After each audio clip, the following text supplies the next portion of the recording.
ताजमहल सफ़ेद संगमरमर से बना एक ऐसा तमाशा है जिसकी भव्यता बेमिसाल है और जो एक युग की विशुद्ध समृद्धि को दर्शाता है। यह अद्भुत संरचना प्रेम का स्मारक जो मुगल सम्राट शाहजहां ने दुनिया को दिया, अपनी पत्नी मुमताज महल के प्रति उनके अगाध प्रेम का प्रमाण है।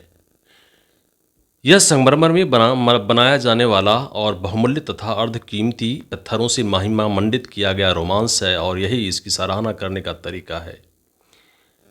ताज की धरती उत्तर प्रदेश अपनी सांस्कृतिक विरासत में समृद्ध है और प्राचीन काल से ही राजनीति का एक प्रमुख क्षेत्र रहा है। ताज का शहर आगरा, जो 16वीं से 18वीं शताब्दी के दौरान मुगल साम्राज्य की राजधानी रहा है, राष्ट्रीय राजधानी नई दिल्ली के बहुत करीब है। दुनिया भर से पर्यटक भारत के सबसे प्रसिद्ध वास्तुशिल्प आश्चर्य ताजमहल की तीर्थयात्रा करने के लिए आगरा आते हैं।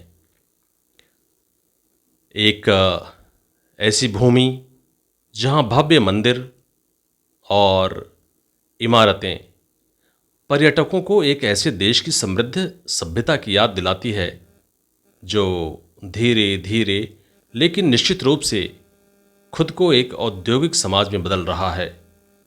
ताजमहल का मतलब है क्राउन पैलेस और वास्तव में यह दुनिया का सबसे अच्छी तरह से संरक्षित और वास्तुकला की दृष्टि से सबसे सुंदर मकबरा है। अंग्रेजी कवि सर एडविन अर्नोल्ड ने ताज का वर्णन इस प्रकार किया है, यह वास्तुकला का एक नमूना नहीं है जैसा कि अन्य इमारतें हैं, बल्कि जीवित पत्थरों के में गढ़े गए सम्राट के प्रेम की गौरवपूर्ण जुनून है।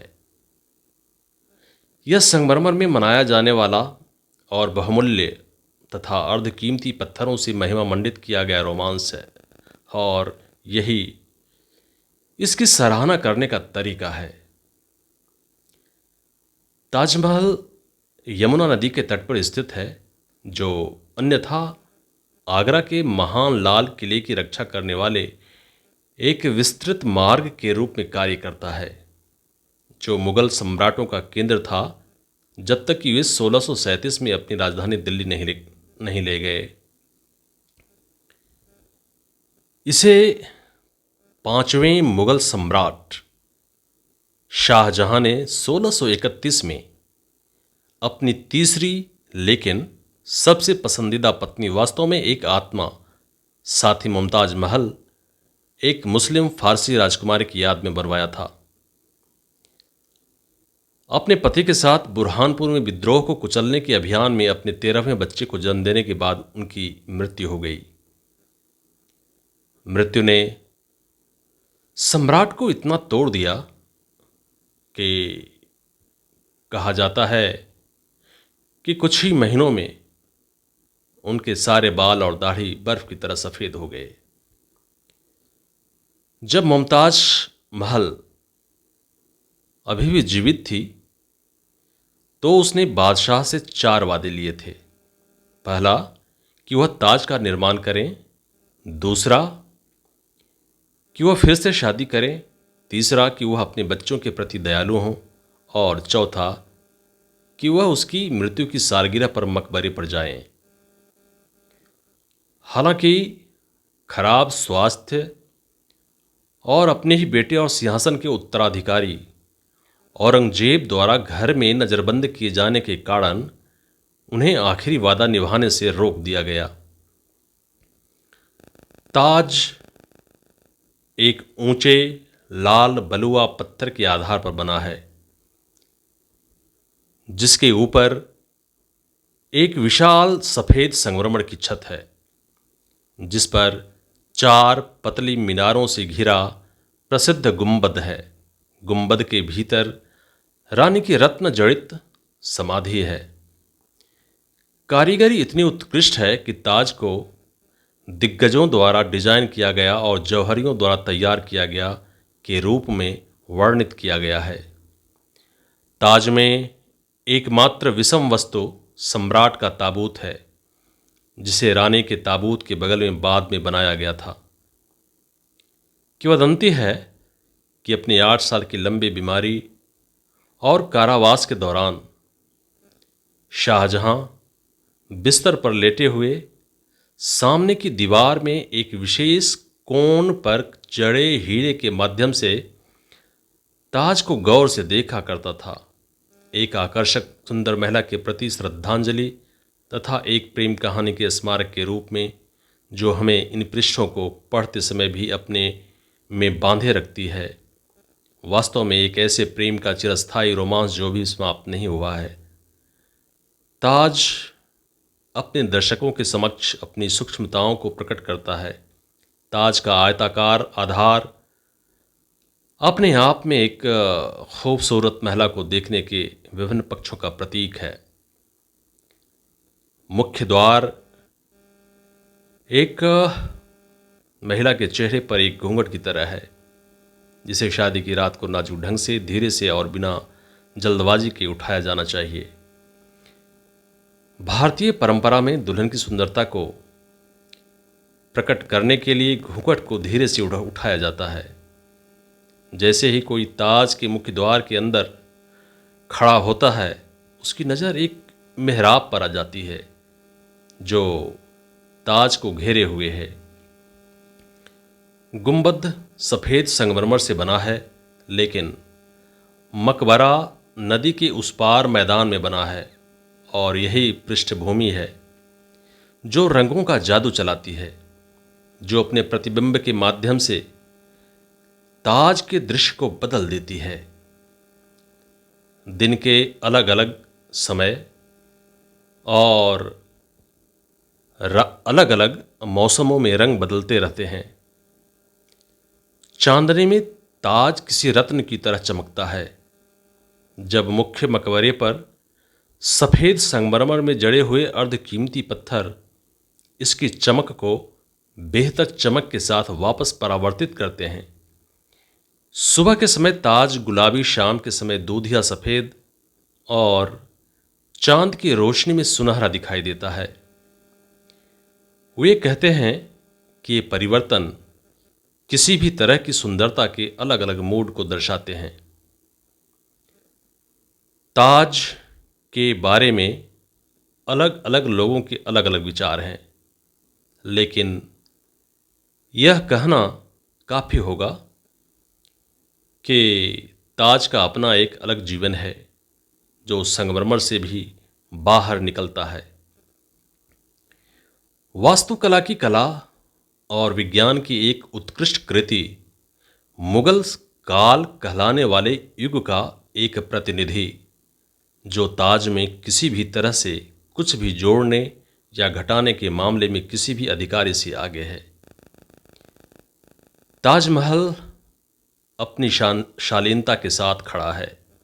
यह न केवल एक पुरुष और एक महिला के बीच भावनात्मक और शाश्वत प्रेम का प्रतीक है, बल्कि अन्य कारणों से भी है। सम्राट शाहजहां, जिन्होंने ताज के निर्माण का आदेश दिया था, वे इसे गंभीरता, सद्भाव, पवित्रता और आध्यात्मिकता के प्रतीक के रूप में भी बनाना चाहते थे। ताज केवल शालीनता और गरिमा का स्मारक नहीं है, वास्तव में यह समस्त मानव जाति के लिए एक संदेश है कि शुद्ध प्रेम ही जीवन की आत्मा है। ताज समस्त मानव जाति के लिए सार्वभौमिक रूप से स्वीकृत, लेकिन इतनी अच्छी तरह से व्यवहार में नहीं लाई गई प्रेम और शांति की अवधारणा का एक अनुस्मारक है, जो स्वर्ग का सार है, जो जातियों और भौगोलिक सीमाओं के संघर्षों से मुक्त है और जिसका गंभीरता से पालन किया जाना महत्वपूर्ण है। ताज वास्तव में एक विदेशी सौंदर्य के लिए एक राजसी श्रद्धांजलि है। ताज की गाथा आधी ही कही जाएगी अगर उससे जुड़े मिथकों का उल्लेख न किया जाए। कई महान इमारतों की तरह ताजमहल के भी अपने मिथक और किंवदंतियां हैं। ऐसा लगता है कि ताज पर गंभीर विद्वानों के शोध की तुलना में ज़्यादा कल्पना है। कई कहानियां सिर्फ मौखिक परंपरा से जुड़ी हैं और गाइड द्वारा बताई गई हैं। कुछ इतनी स्थापित हैं कि वे स्मारक का एक लोकप्रिय इतिहास बनाती हैं और गाइड बुक में अपना स्थान बना चुकी हैं, और कुछ को विद्वानों ने अपनाया है या यहाँ तक कि उनके द्वारा बनाया गया है, और इस तरह वे विद्वानों की बहस का हिस्सा बन गए हैं। अंतिम श्रेणी में ताज के बारे में सबसे पुरानी कहानियां शामिल हैं। यहाँ सबसे ज़्यादा प्रचलित कहानी दूसरे ताज, काले ताज की है, जिसे शाहजहां ने महताब बाग के स्थान पर वर्तमान मकबरे के सामने काले संगमरमर से बनवाना चाहता था।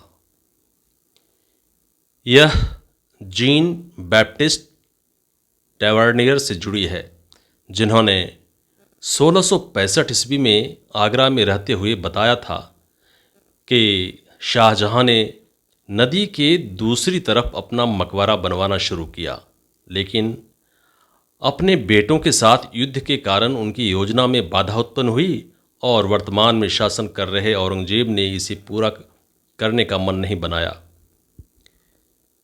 शाहजहां को उसके अपने बेटे और उत्तराधिकारी औरंगजेब ने बलपूर्वक घर में नज़रबंद कर दिया था। औरंगजेब ज़्यादातर मुद्दों पर अपने पिता से सहमत नहीं था और ख़ास तौर पर उनके मकबरे के रूप में काले ताज के निर्माण का विरोध करता था। शाहजहां की मृत्यु के बाद औरंगजेब ने बादशाह के शव को, जिसने अपनी प्रेमिका मुमताज़ के शव को एक सुनहरे ताबूत में बुरहानपुर से आगरा मंगवाया था, केवल 2 लोगों द्वारा नाव में ले जाकर ताजमहल में उसकी पत्नी के बगल में दफना दिया, जो संभवतः सबसे सरल तरीका था।